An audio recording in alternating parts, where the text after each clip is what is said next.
耗資2億港元炮製，由成龍大哥、吳彥祖、錢嘉樂等主演嘅電影《新宿事件》喺嚟緊4月嘅復活節檔期就會喺香港上映啦。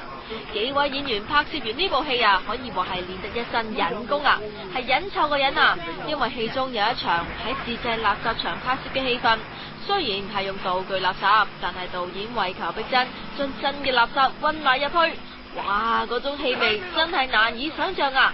所以口罩喺呢個時候當然係必備啦。呢場講述成龍大哥同埋 Daniel 一齊救出被垃圾活埋嘅家樂仔。雖然家樂仔只係被活埋短短20秒，但係呢20秒都足以令到佢大叫。臭嘅，最後呢場戲都拍咗7個剔先至完成，唔知對於家樂仔嚟講係好彩定係唔好彩呢？相反，只係負責搬開啲垃圾嘅 Daniel 就非常之得戚啊！着起套制服之後啊，仲喺度喐身喐勢咁，似乎好滿意自己個造型咁噃。冇所謂。成龍大哥嘅敬業熬業精神真係好值得大家學習噶。